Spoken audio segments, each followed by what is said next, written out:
Hello दोस्तों, मैं दीपक मसीह और एक नई वीडियो में मैं आप लोगों का स्वागत करता हूं। यह वीडियो में बाइबल स्टडी ग्रुप के प्रश्नों के उत्तर में बना रहा हूं और उनका प्रश्न है दानियल चैप्टर 2 के ऊपर। उनका कहना है कि दानियल चैप्टर 2 में 4 साम्राज्य के बारे में बताया गया है जो इस पृथ्वी पर उदय होंगे। कोई 5वां साम्राज्य का जिक्र वहां पर नहीं है और वहां पर यह भी बताया गया है कि इस चौथे साम्राज्य के समय परमेश्वर का राज स्थापित होगा और बाइबल हमें बताती है कि परमेश्वर का राज यीशु के सेकेंड कमिंग के बाद स्थापित होगा। और जब हम इतिहास में जाते हैं तो हम पाते हैं कि रोमन का साम्राज्य 168 बीसी से शुरू होता है और 476 एडी तक था। तो फिर परमेश्वर का राज कब स्थापित होगा? दोस्तों, मैं आप लोगों को बता दूं कि रोमन का साम्राज्य 476 में समाप्त नहीं हुआ, बल्कि रोमन का साम्राज्य अब भी है। हम रोमन के साम्राज्य में जीवन यापन कर रहे हैं और यीशु के सेकेंड कमिंग तक रोम का साम्राज्य रहेगा। अब इसे समझने के लिए हमें रोम के इतिहास को देखने की जरूरत है। जब हम रोम के इतिहास को अगस्तुस सीजर के समय से देखते हैं तो इसी अगस्तुस सीजर के समय में यीशु का जन्म होता है। उसके बाद आता है तिब्रियस सीजर, जिसके समय में यीशु का क्रूसिफिक्शन होता है। और तिब्रियस सीजर से लेकर इंपरर डाइक्लियन तक 300 साल तक ये रोमन राजा लोग क्रिश्चियन लोगों के ऊपर सताव लेकर आया और क्रिश्चियनिटी को समाप्त करने की कोशिश किया। डाइक्लियन के बाद इसी रोम के सिंहासन पर इंपरर कॉन्स्टेंटाइन बैठता है और यही रोम का राजा कॉन्स्टेंटाइन 325 एडी में क्रिश्चियन धर्म अपनाता है और उसे बपतिस्मा देने वाला बिशप था, बिशप सिल्वेस्टर प्रथम।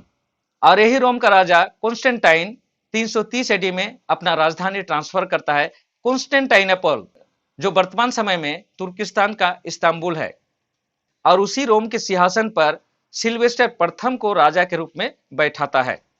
तो दोस्तों, यहां पर रोम का साम्राज्य खत्म नहीं हो रहा है, बल्कि रोम का साम्राज्य ट्रांसफर हो रहा है।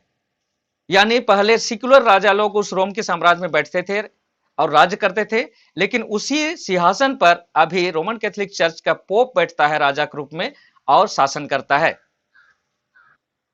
और अगर आप इतिहास को देखेंगे तो पोप सिल्वेस्टर से लेकर वर्तमान समय का पोप फ्रांसिस तक उसी रोम के सिंहासन पर बैठे हैं दोस्तों, और पूरा विश्व में रोमन कैथोलिक चर्च का शासन है।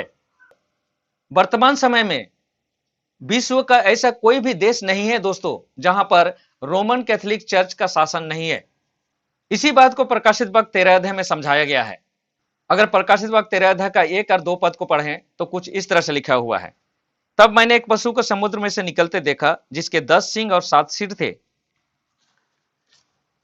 और उसके सिंगों पर 10 मुकुट थे तथा उसके सिरों पर इस निंदा के नाम लिखे थे। आगे लिखा है, उस अजगर ने उसे अपना सामर्थ, अपना सिंहासन तथा अपना महान अधिकार दे दिया। तो यहां पर जो अजगर है दोस्तों, दानियल 7 अध्याय के चौथे जंतु को दिखाता है और हम जानते हैं कि दानियल 7 अध्याय का चौथा जंतु रोम के साम्राज्य को दिखाता है। और यहां पर एक पशु को पाते हैं जिसके 7 सिर और 10 सिंग है। तो 7 सिर और 10 सिंग उसी रोम के एरिया को दिखाता है। और हम लोग जानते हैं कि प्रोफेसी में एक पशु एक राजा को दिखाता है। और इस प्रकाशित वाक्य 13 अध्याय के जो पहला जंतु के बारे में मैंने ऑलरेडी एक वीडियो बनाया है और यह रोमन कैथोलिक चर्च के पोप को दिखाता है।